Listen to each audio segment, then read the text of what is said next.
કૃષિ મંત્રી રાઘવજી પટેલનું નકલી બિયારણને લઈને એક નિવેદન સામે આવ્યું છે, જેમાં તેમણે કહ્યું છે કે નકલી બિયારણ વેચનાર સામે સખત કાર્યવાહી થશે, નકલી બિયારણ ચલાવી નહીં લેવાય। કૃષિ મંત્રીનું આ નિવેદન ત્યારે સામે આવ્યું છે જ્યારે રાજકોટ જિલ્લા ખેતીવાડી વિભાગે લીધેલ નમૂનામાંથી 11 નમૂના ફેલ થઈ ગયા છે। તો આ અગાઉ મંત્રી રાઘવજી પટેલે નકલી બિયારણ અને નકલી ખાતરને લઈને જે નિવેદન આપ્યું હતું તેના કારણે ખૂબ મોટો વિવાદ થયો હતો, જેની સામે કિસાન કોંગ્રેસના નેતા પાલ આંબલિયાએ પણ વિરોધ નોંધાવ્યો હતો। નમસ્કાર, જમાવટ સાથે હું છું પાર્થ।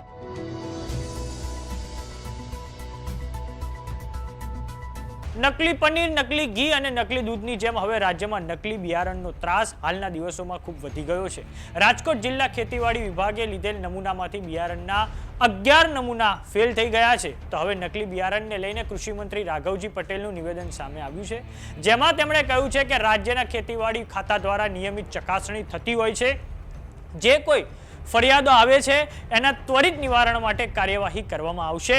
કોઈ પણ પ્રકારના બિયારણમાં છેતરપિંડી કે ભેળસેળ હશે, પ્રશ્ન હશે તો એની સામે કડક કાર્યવાહી કરવામાં આવશે। તો આ સાંભળો કૃષિ મંત્રી રાઘવજી પટેલની એ પ્રતિક્રિયા। રાજ્યના ખેતીવાડી ખાતા દ્વારા નિયમિત ચકાસણી થતી હોય છે અને જે કોઈ ફરિયાદો આવે છે એના ત્વરિત નિરાકરણ માટેની કાર્યવાહી પણ કરવામાં આવતી હોય છે।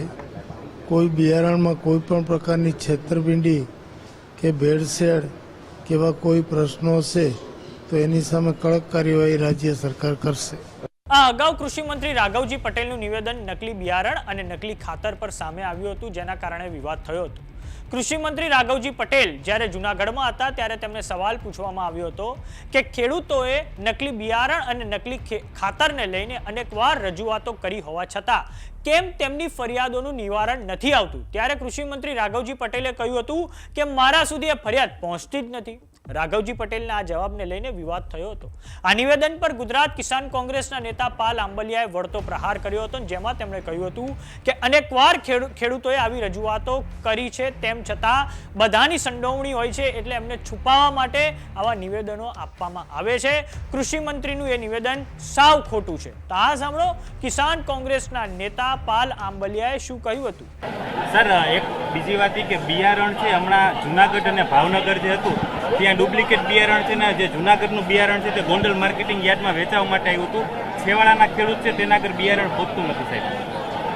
મોટાભાગની વાવણીનું કાર્ય પૂરું થઈ ગયું છે અને બિયારણ સંબંધિત પ્રશ્ન હજી મારી પાસે આવ્યો નથી। ગઈકાલે જૂનાગઢમાં કૃષિમંત્રી શ્રીને મીડિયાના મિત્રોએ જ્યારે સવાલ કર્યો કે ખેડૂતો નકલી દવા ખાતર બિયારણથી પરેશાન છે, કેટલાય ખેડૂતોના પાક નિષ્ફળ ગયા છે, કેટલાય ખેડૂતોના પાક ઉગ્યા નથી, ત્યારે કૃષિમંત્રીશ્રીએ જે જવાબ આપ્યો એનાથી આખા ગુજરાતના ખેડૂતો દુઃખી અને આશ્ચર્યજનક છે। કૃષિમંત્રીશ્રીએ કહ્યું કે આ બાબતે હું અજાણ છું, મારા ધ્યાનમાં નથી।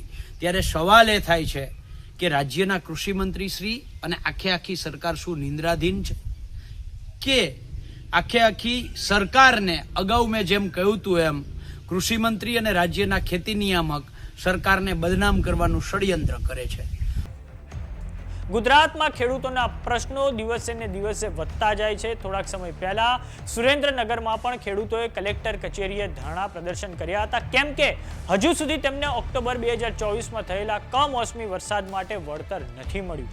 સાથે જ થોડાક સમય પહેલા અમરેલી જિલ્લા કોંગ્રેસના વડા પ્રતાપ દુધાતે પણ લીલિયા મામલતદારની કચેરીએ ખેડૂતોના પ્રશ્નને લઈને આવેદનપત્ર આપ્યું હતું। આશા રાખીએ કે હવે સરકાર ખેડૂતોના પ્રશ્નોને લઈને જાગે।